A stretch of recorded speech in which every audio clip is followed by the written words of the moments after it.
gross domestic product, the famous GDP, is the most repeated measure when talking about the economy.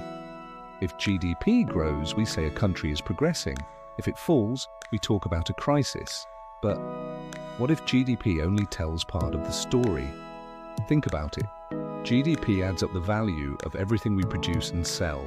But what about everything that isn't paid for, that doesn't go through a market, but that sustains our lives?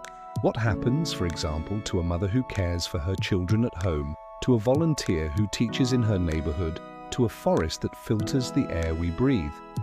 The answer is stark. For GDP, those things don't exist.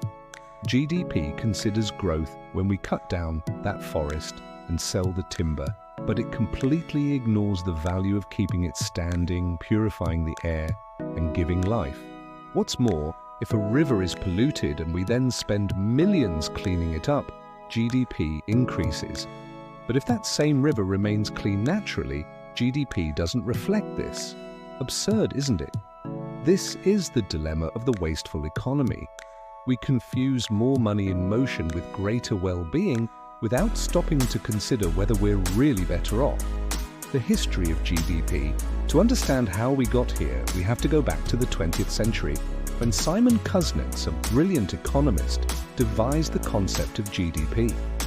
He did so as an emergency tool in the midst of the Great Depression and World War II.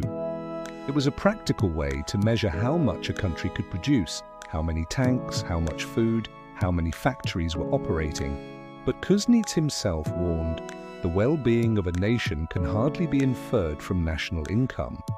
He himself knew that GDP was useful, but incomplete.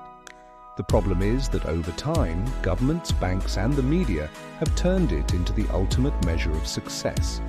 The invisible work. Now think about a family, a mother or father who stays home, taking care of their children, cooking, cleaning, teaching.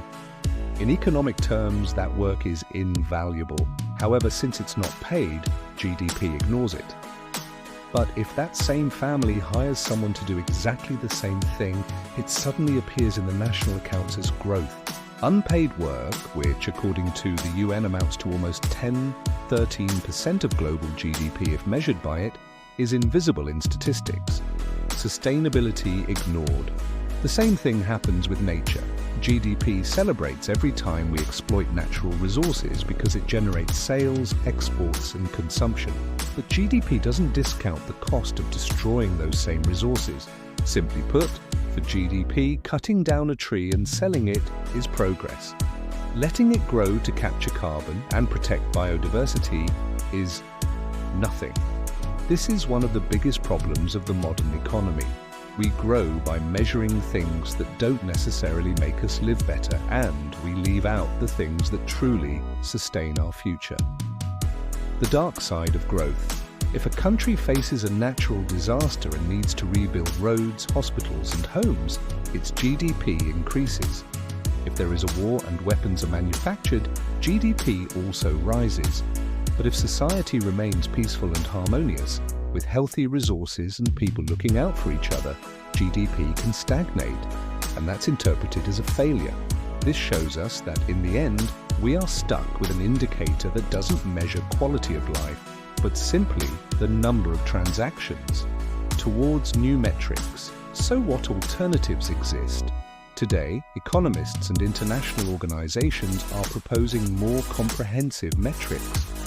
The Human Development Index, HDI, combines income, education, and life expectancy.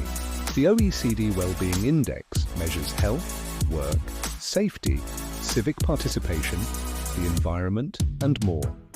Bhutan has its famous Gross National Happiness Index, where air quality, leisure time, and culture weigh as much as money. In some places, a green GDP is even being discussed, one that would reduce the environmental costs of growth. The final paradox. The wasteful economy isn't just about spending more than we have, it's also about continuing to measure wealth with a system that ignores the essentials. The question we must ask ourselves is simple. Do we want to continue applauding growth that may be destroying our future, or do we want to change the way we measure it to get closer to real well-being?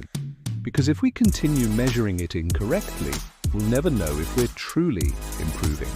The next time you hear on the news that GDP grew by 3%, stop for a second and ask yourself, does that mean families are happier? That the air is cleaner? That there is less inequality? If the answer is no, then the number doesn't tell the whole story. And that's where the real economy lies, not in what we add to the national accounts, but in what we build, care for, and pass on for the future. Subscribe and activate the bell so you don't miss the next videos, where I reveal more secrets about the global economy that almost no one tells you.